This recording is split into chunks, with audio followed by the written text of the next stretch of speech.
بسم اللہ الرحمن الرحیم۔ ناظرین، رمضان شریف کا مہینہ اب ختم ہونے کو ہے اور اس کے بعد شوال کے مہینے کی آمد ہے، اور شوال کا مہینہ اپنی ایک حیثیت، مقام و تاریخ رکھتا ہے۔ اس ولاگ میں تمہیں ماہ شوال کے 6 روزے رکھنے سے ملنے والے ثواب کے بارے میں بتاؤں گا، اور ہر ایک روزے کی فضیلت و اہمیت بتاؤں گا، اور دوسری طرف ان قوموں کے بارے میں بتاؤں گا جن پر شوال کے مہینے میں عذاب آیا اور غرق ہو گئی۔ حدیث شریف میں وارد ہے کہ شوال کی پہلی رات میں، جس کو صبح عید ہوتی ہے، چند ہزار فرشتے نازل ہوتے ہیں اور وہ ندا کرتے ہیں کہ اے اللہ پاک کے بندو، خوشخبری ہو تم کو اس بات کی، اللہ پاک نے تم کو اس لیے بخش دیا ہے کہ تم نے ماہ رمضان کے روزے رکھے۔ اگر تم 6 روزے شوال کے بھی رکھو تو تم کو اللہ پاک جنت میں ایسا بڑا مکان دے گا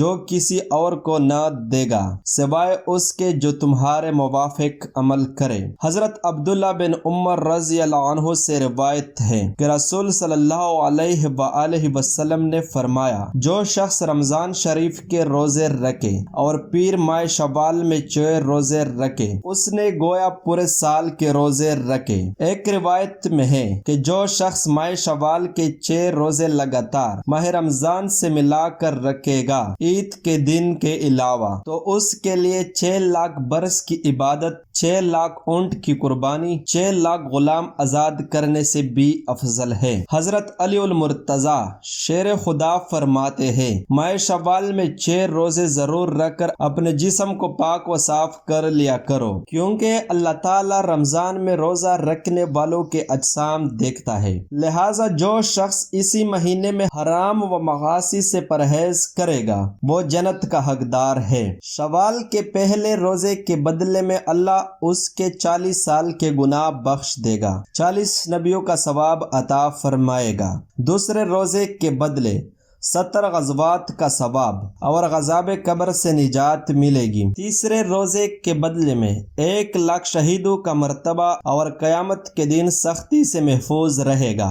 چوتھے روزے کے بدلے میں دنیا و آخرت کی 70 حاجتیں پوری ہوگی اور اعمال نامہ دائیں ہاتھ میں دیا جائے گا۔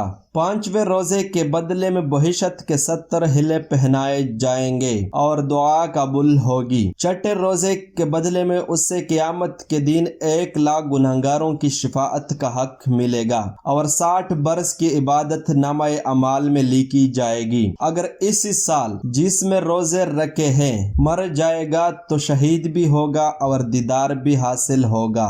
دوسری طرف شوال میں مختلف اقوام پر اللہ پاک کی طرف سے عذاب آیا اور وہ قوم غرق ہو گئی۔ حضرت لوط علیہ السلام کی قوم پر ان کی بدکاری کی وجہ سے زمین کا جو ٹکڑا الٹ دیا گیا تھا وہ ہفتے کا دن ماہ شوال کی پہلی تاریخ تھی۔ حضرت صالح کی امت 1 شوال جمعرات کے دن مبتلا عذاب ہوئی۔